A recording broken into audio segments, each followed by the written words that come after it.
Lonnie and my brother graduated in the class of 1948 at Chicago High School. And Lonnie played a lot of football and other athletics. And I'm sure as a young man or a young boy at that time, I probably watched him play some football in our old football field, which is now a softball field. But today I have this item from the Department of Veteran Affairs. Larry Eugene Mikkelson, October 5th, 1930 to July 7th, or July 3rd, 2023. Today we remember that freedom is not free. We have to work at it, nurture it, protect it, and even sacrifice for it.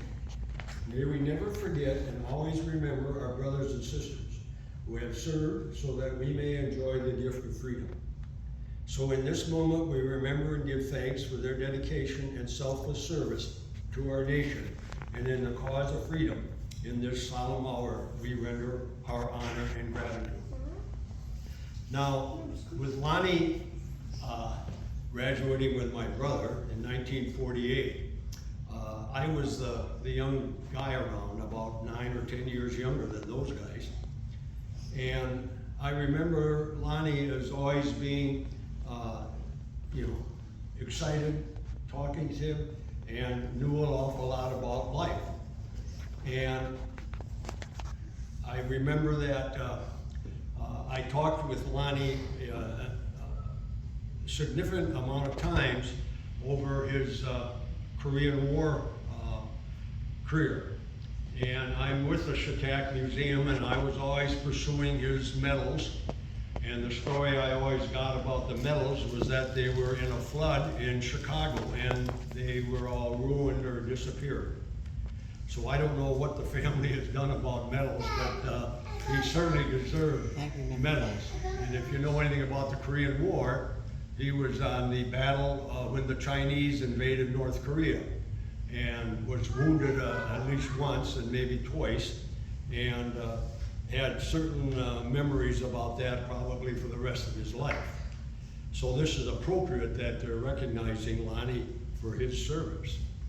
Also, about that time, Lonnie worked for my dad and uncle in the Coast to Coast store in Shatak.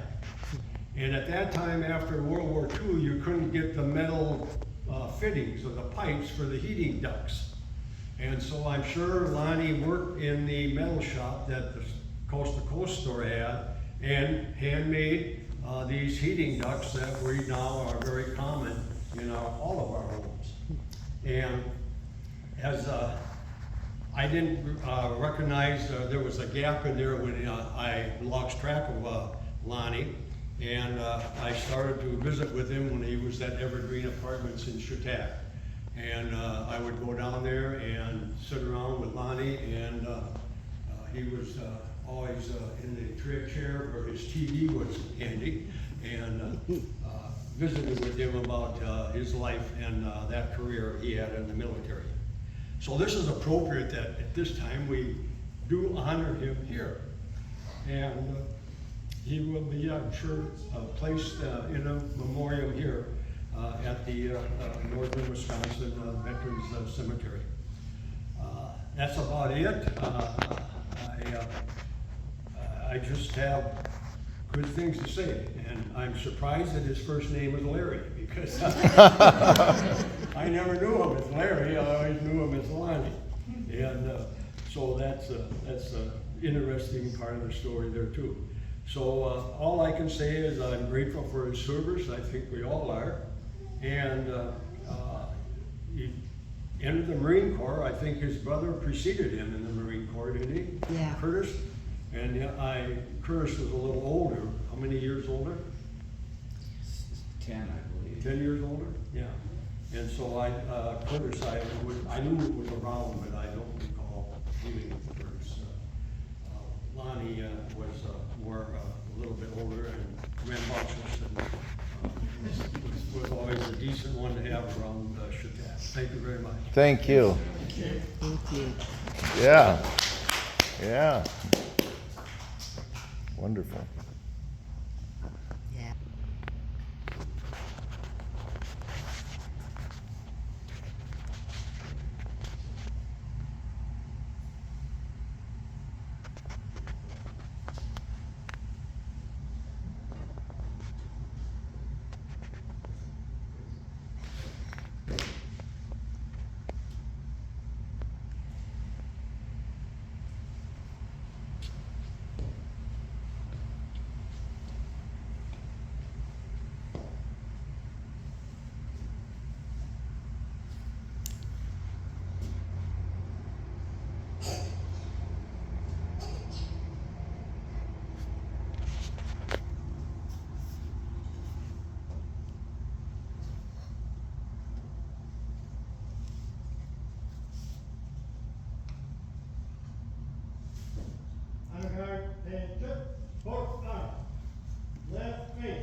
Thank you. Oh, what a beautiful service.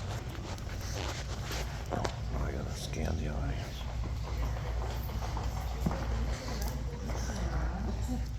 You're welcome. You're welcome.